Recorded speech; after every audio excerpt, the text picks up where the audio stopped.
रचना का पति बेदर्दी से उसे मारने लगा और बोला, तेरी माँ अपनी बड़ी बेटी को दहेज में मोटरसाइकिल दे गई हैं और तुम्हारी बारी में उसे मौत पड़ गई थी। रचना अपनी मरी हुई माँ के बारे में गालियां बर्दाश्त न कर सकी और जब पति के आगे बोली तो ब्रजेश ने उसे पीट डाला। तो वो अपनी माँ की समाधि पर जाकर रोने लगी और जब बड़ी बहन को पता चला तो उसने अपने पति की मोटरसाइकिल चोरी से ब्रजेश को दे दी ताकि रचना सुख चैन से जिंदगी गुजार सके। ब्रजेश बड़े मजे से मोटरसाइकिल लेकर आ रहा था कि उसकी आत्मा कांप गई जब अचानक रास्ते में सरोजनी खामोशी से सर झुकाए बैठी सामने बैठे लोगों की डिमांड सुन रही थी।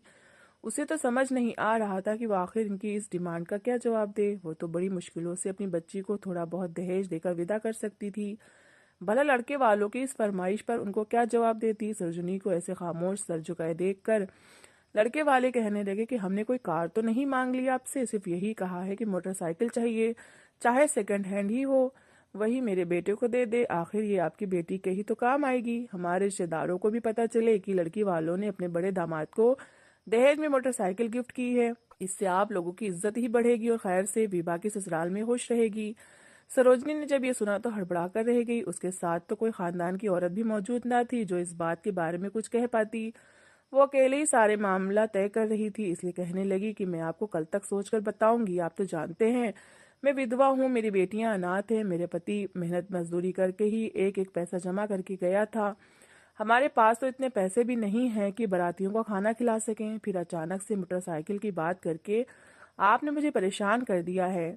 सरोजनी के मुंह में जो बात थी उसने उनके सामने रख दी, मगर लड़के वाले भी नाक मुंह चढ़ाने लगे, कहने लगे कि ठीक है देख लो, वैसे भी अभी शादी होने में 1-2 हफ्ते बाकी हैं, सोच लो, अगर मोटरसाइकिल दे सकती हो तो ठीक है, वरना।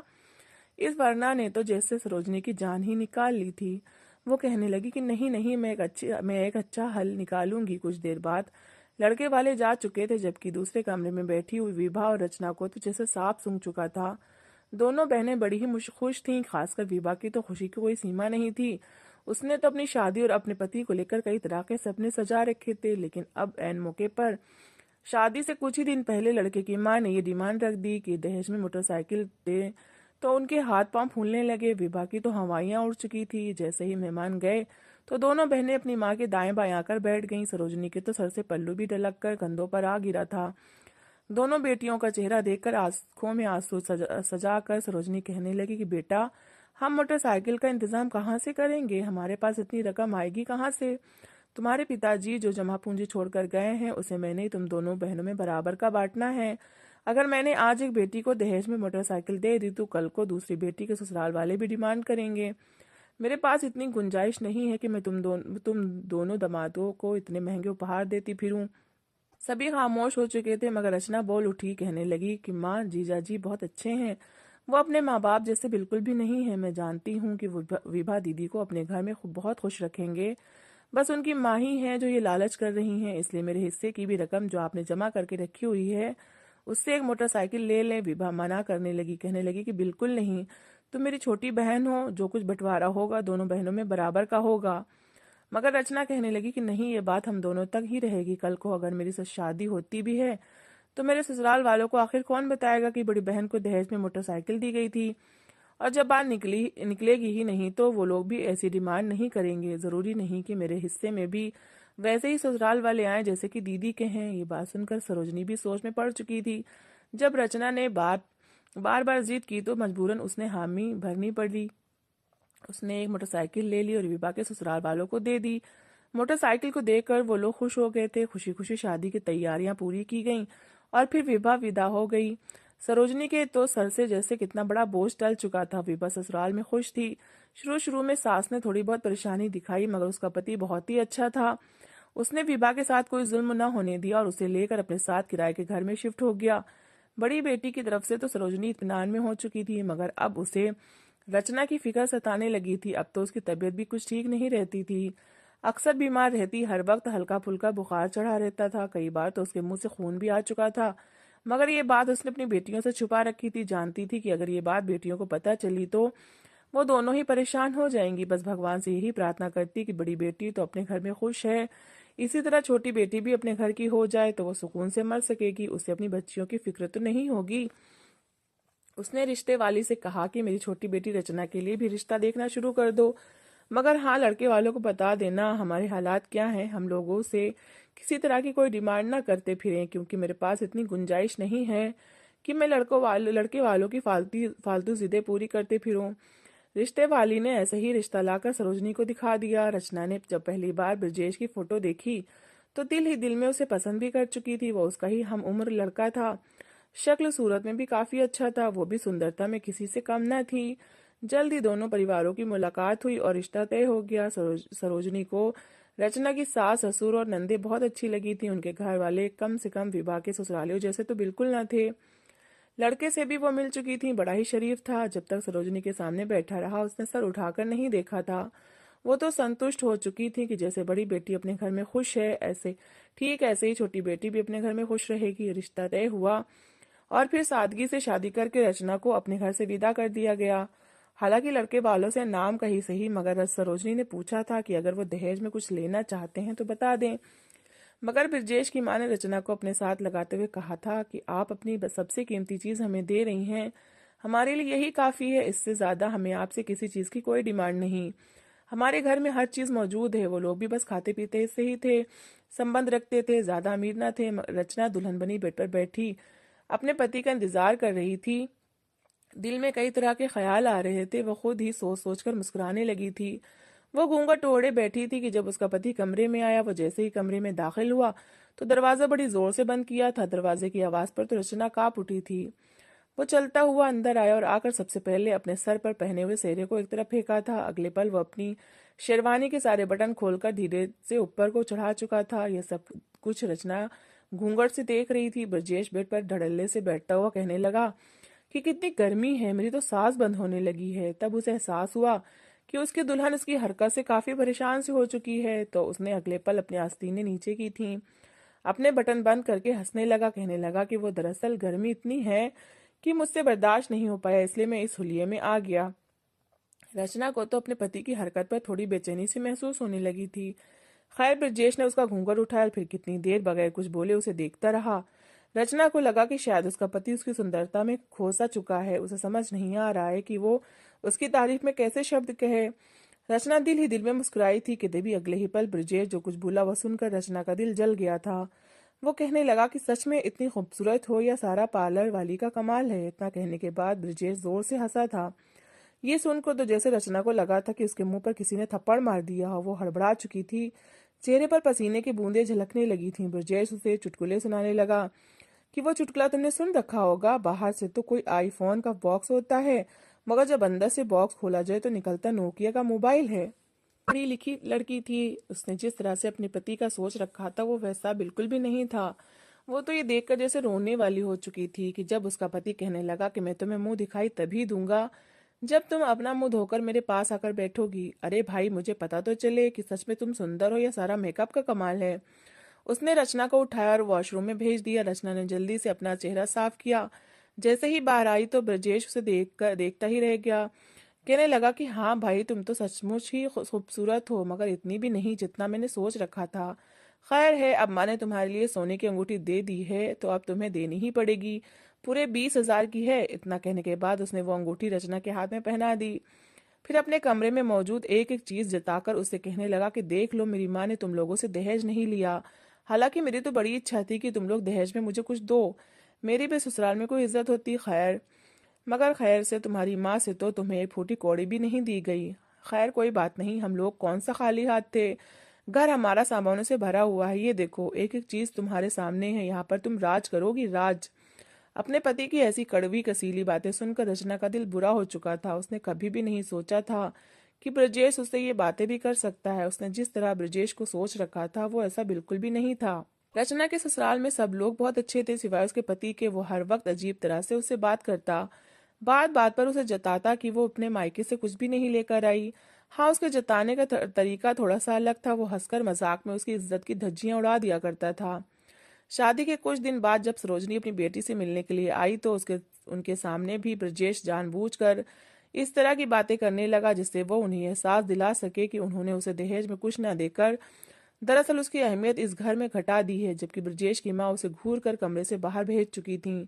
वो उसे पूरा यकीन दिलाने लगी कि ये तो ऐसा ही है, कुछ भी बोल देता है, आप चिंता ना करें, आपकी बेटी यहाँ पर बहुत खुश रहेगी। सरोजनी को तो अपनी बेटी को लेकर थोड़ी बहुत चिंता सताने लगी थी। एक दिन जब रचना और ब्रजेश सरोजनी के यहाँ उसे मिलने के लिए गए तो ब्रजेश की नज़र जब इस घर पर पड़ी, जो कि बहुत छोटा सा था और 2 ही कमरे थे, वो भी टूटे थे, जो काफ़ी पुराने से हो चुके थे। बातों बातों में ब्रजेश ने अपनी सास से बात कर दी कि मैं अपना कारोबार शुरू करना चाहता हूँ। समझ नहीं आ रहा कि पैसे कहाँ से लूँ। मेरी इच्छा है कुछ पैसे मेरे माँ बाप मुझे दे, और कुछ पैसे अगर रचना दे देती तो अच्छा होता, मगर मेरा तो ससुराल में कोई अमीर तो है नहीं। आपके पास तो पैसे ही नहीं है। मुझे समझ नहीं आ रहा कि मैं कारोबार आखिर कहाँ से पैसे लेकर शुरू करूँ। सरोजनी तो अपने दामाद की बात सुनकर सटपटा गई थी। भला वो अपने दामाद को इतने पैसे कहाँ से देती। कारोबार तो लाखों में शुरू किया जा सकता है। आखिरकार वो अपने दामाद से कहने लगी कि बेटा, मेरे पास तो 1 रुपया भी नहीं है। विधवा औरत हूँ। पति की जो भी कमाई थी उससे दोनों बेटियों को विदा कर दिया। लेकिन तभी ब्रजेश कहने लगा कि आपके पास ये घर तो है, वैसे भी आप अकेली रहती हैं। आप हमारे साथ हमारे घर में रहने आ जाएं। हम इस घर को बेचकर इन पैसों से कारोबार शुरू कर लेंगे। ये सुनकर रचना तो हक्का बक्का रह गई थी। वो बोली, ये आप कैसी बातें कर रहे हैं। ये घर सिर्फ मेरा नहीं, मेरी बहन का भी है, मेरी माँ का भी है, मेरे माँ बाप की निशानी है। आप जो नौकरी करते हैं वो ही काफी है। पत्नी को बोलता देखकर वो गुस्से में आ गया था, गुस्से से बाहर चला गया, जबकि रचना को भी वहीं छोड़कर जा चुका था।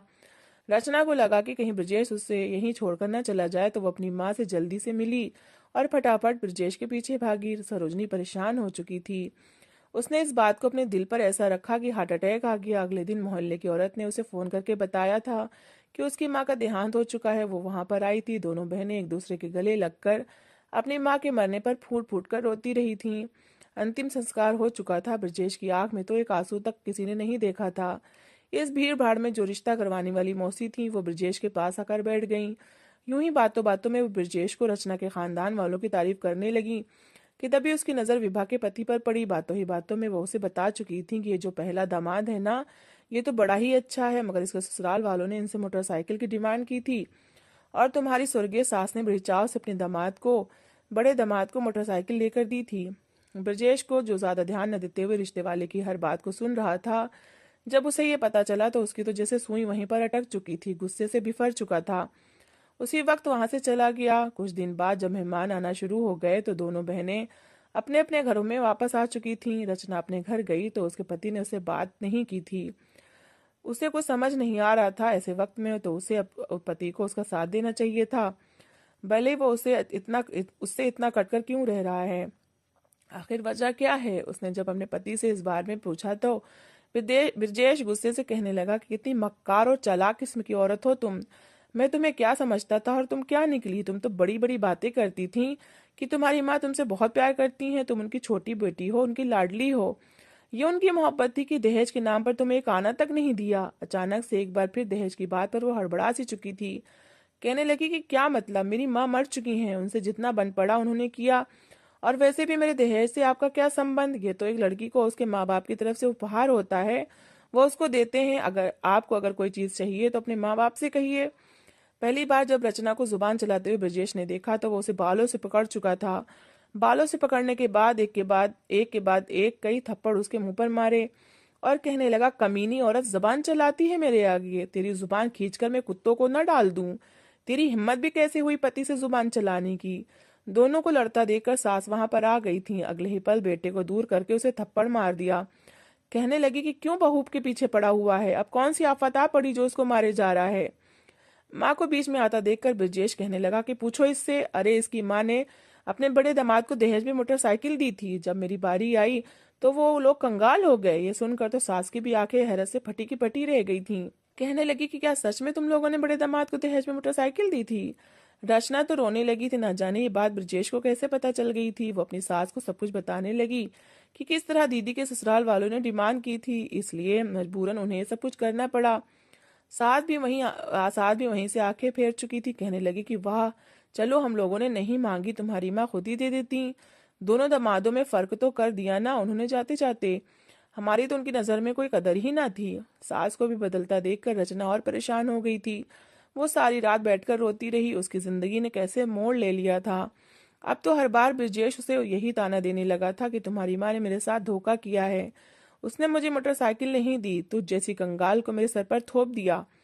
रचना पहले तो खामोशी से सब सुनती रही, मगर एक दिन गुस्से में ब्रजेश ने कह दिया कि तुम्हारी कमबख्त माँ अगर जिंदा होती ना तो मैं कम से कम मैं जरूर अपने हाथों से उनका कत्ल कर देता।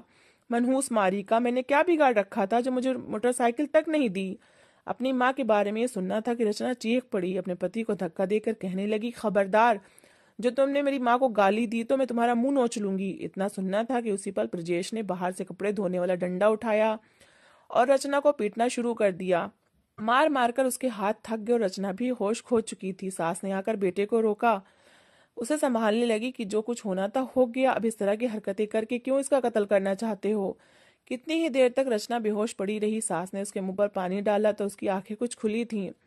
वो रोते हुए सीधा अपनी माँ की समाधि पर चली गई और रो रो कर अपनी माँ को अपने दुखड़े सुनाने लगी।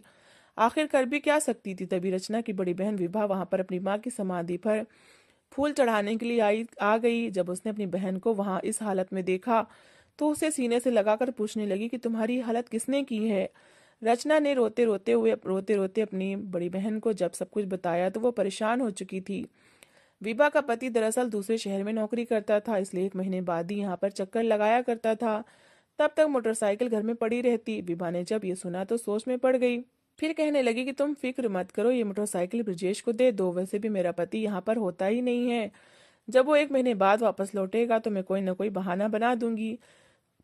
अपनी बहन का घर बसाने की खातिर विभा ने वो मोटरसाइकिल ब्रजेश को दे दी।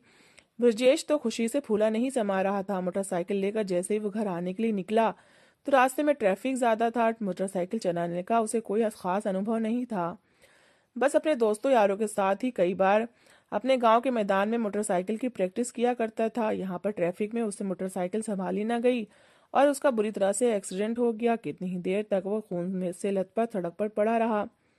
मोटरसाइकिल भी चकनाचूर हो चुकी थी। ब्रजेश की टांग टूट चुकी थी और अब दोबारा पहले की तरह चलना फिरना उसके लिए मुश्किल था। मोटरसाइकिल तो चला ही नहीं सकता था। उसकी माँ ने सुना तो बेतहाशा रोने लगी। ब्रजेश से कहने लगी कि देख लिया ये सब कुछ करने का नतीजा, तुमने अपनी बेकसूर पत्नी को बेवजह मारा पीटा। यही वजह है कि भगवान ने तुम्हें सजा दी है। जिस मोटरसाइकिल के पीछे तुम मर रहे थे अब दोबारा इस मोटरसाइकिल को चला ही नहीं सकते।